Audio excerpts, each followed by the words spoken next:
I truly believe that on top of what you learn in class, it is very important what you learn outside class. We have more than 135 nationalities at school, is that we need to listen to each other.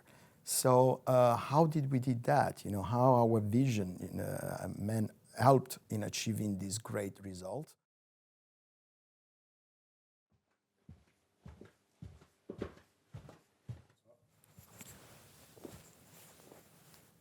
Good morning. My name is Francesco Rattalino. I'm Executive Vice President in charge of Academic Affairs and Student Experience.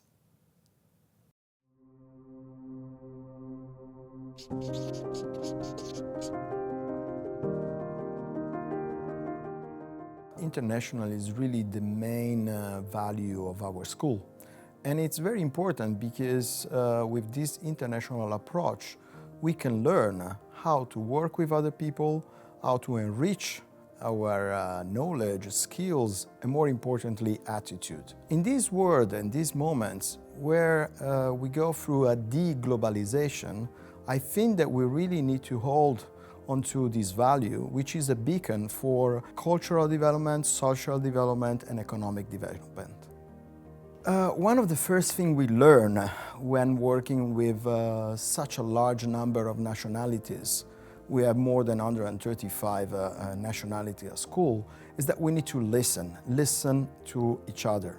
So first thing is, before we design our student experience offering, we listen a lot to our students. We involve them at every level of the organization, from the board of directors to the management of our single campuses, and going through even the TLC, European Teaching and Learning Committee.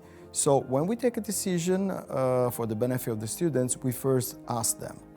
And this is working very well, and I can tell you that we double the size of the offering and of the equipe of the team working on student experience. I truly believe that on top of what you learn in class, it is very important what you learn outside class. And at the ESCP, I think we are among the best business schools on the student experience. First of all, because we are blessed by a very large community and diverse community of nationalities and experiences and background. This is really what makes the experience of working together different and makes our students growing faster, better as an individuals, as human beings, than other students in other organizations and institutions.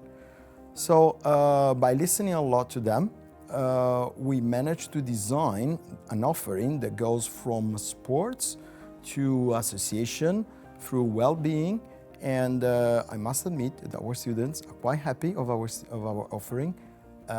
In our business school, it's very important listening to students, and we don't just preach about that, but we're actually doing it in an active way, to the point that our effort has been highly appreciated and valued by the International Higher Education Students' Voice Award that we recently won in UK.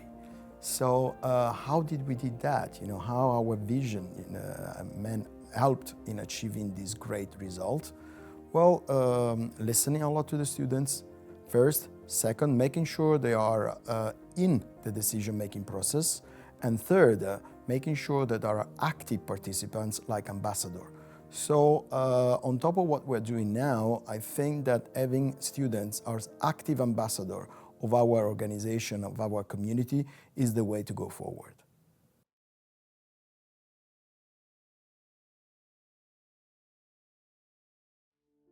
Well, going back, looking at my career, I would say that I started focusing on my professional goal when I was at university. At that time, I really admired all my professors. I had great professors. I've been blessed by that. Three of them, they even became a minister in the Italian Republic.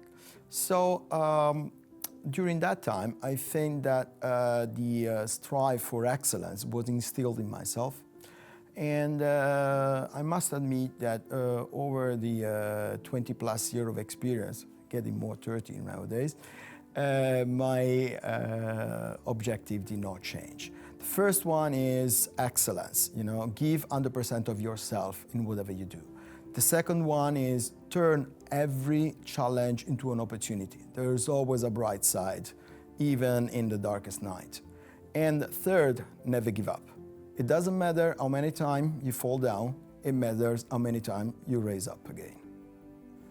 After graduating, I landed a job in Amsterdam at the holding company of Ferrero, where I learned a lot about family business and corporate culture.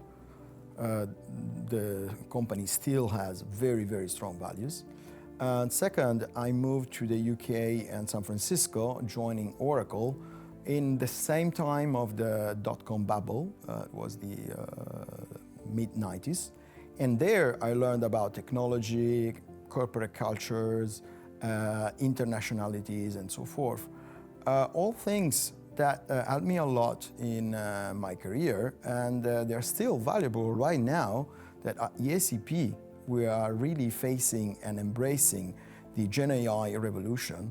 And so sometimes I think that since I like sailing, I like going out and sail when the wind are a little bit rough.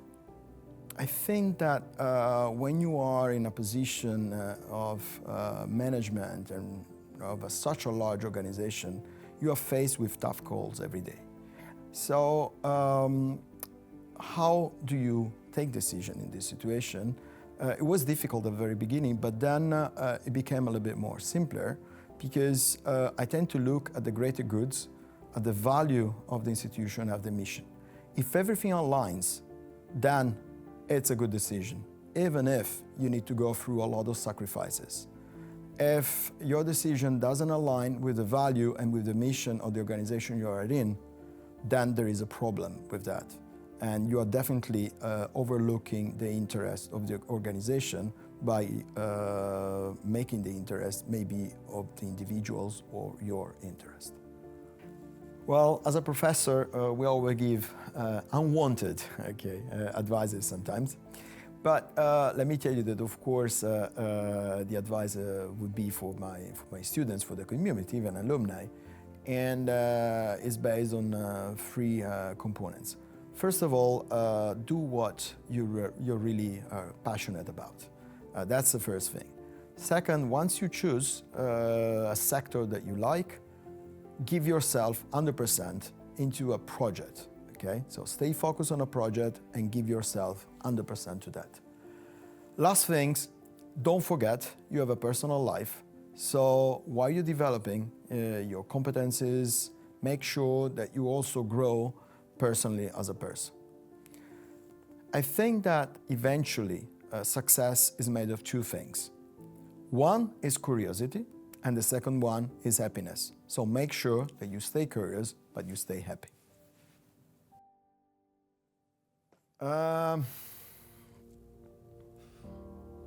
Wait. Hidden talent. Well, I don't know if it's so hidden anymore, but I'm kind of a curious person. And I think I have some sort of good taste. So a talent that I recently discovered is a passion for architecture, passion for seeing the beauty in things, and that goes way beyond how you dress up, etc., etc.